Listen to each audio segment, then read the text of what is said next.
I recently talked to someone in my standards group, and she read to me a text from another. A man had had an affair. His wife found out, they were apart, they reconciled, and they've been working through things for several years.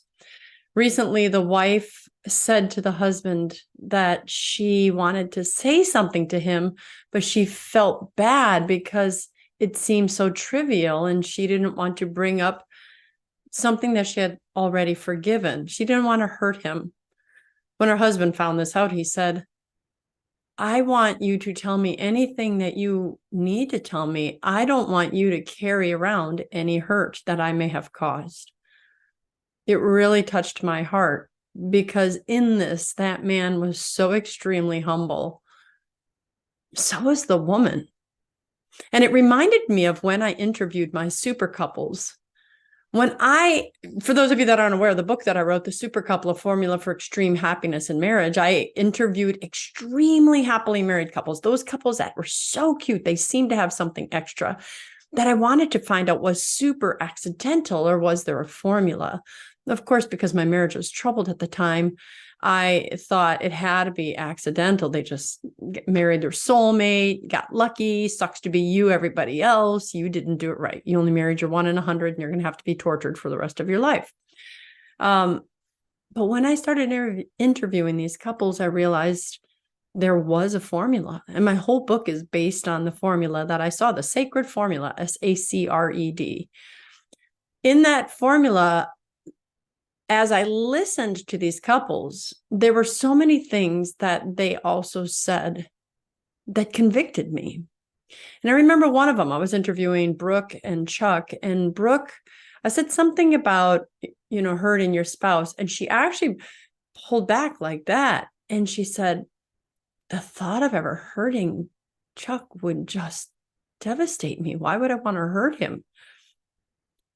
That comment convicted me so much because several other of the couples that I had interviewed said the same thing. I would never want to hurt my spouse. And I realized that for years, my husband and I could have cared less about hurting each other. We hurt each other all the time. I'd say something, I didn't care if it hurt him. Sometimes he hurt me so bad that I said something to hurt him just because I wanted to hurt him. When we consider this, and we really look at this, an extremely happy marriage comes from this deep desire, among other things, to never, ever, ever want to hurt this person that you promised your whole life to. I can't even tell you, I feel so sad that it was such a surprise to me. I was embarrassed deep down because I'm sitting here hoping to have this great marriage. And yet, I didn't care if I said something hurtful to my husband, nor did I. So when I read that comment the other day, my heart was pierced. And I realized at a deeper level, above and beyond this desire to never hurt one another, that husband had deep and lasting humility.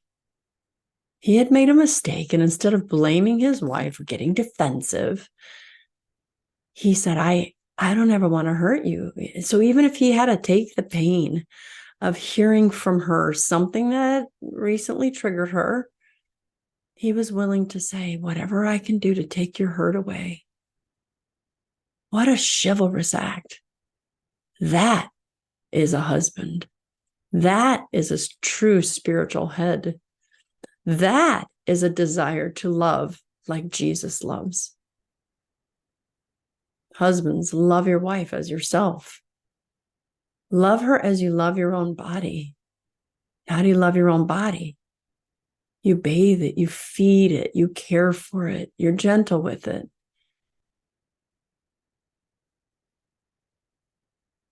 I don't even know what else I want to say about this, other than I know many of you are probably cut to the heart like I am.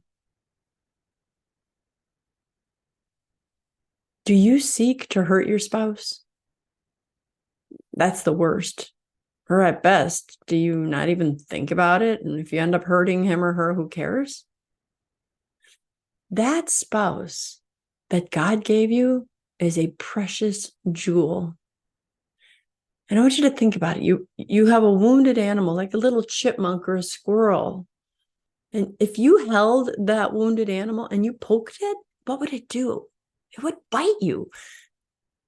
But if you caress that wounded animal and try to heal its wounds, it would, in theory, draw closer to you. And we've seen that sometimes where people have actually taken animals out of the wild, healed them, and they felt connected. No matter where your marriage is right now, no matter what troubles you're going through, seek to be kind. Seek to never, ever hurt. Seek to be the type of person that flinches at the thought of hurting your spouse. Like when you were dating. When you were dating, you would have never wanted to hurt each other. As a matter of fact, you wanted to do anything you could to make them happy. Oh, I know my husband loves peanut butter cups. I'm going to go buy him peanut butter cups. Oh, my wife loves flowers. I'm going to go get her flowers. Oh, my husband wants to go to a car show. I'm going to go with him. Why would you hurt him? Why would you hurt her? Enough said. I just want you to ponder this. Are you kind, loving, tender? Are you desirous of never, ever hurting your spouse, or are you careless? Do you protect yourself more than you protect your spouse? Or are you willing to risk your own heart, your own needs, just to ensure that he or she feels safe? Love to hear your thoughts. Post your comments below. I really appreciate reading them all the time. I'm Dr. Christine Bacon. You've been watching another episode of Breakfast with Bacon, a little informational bacon bit.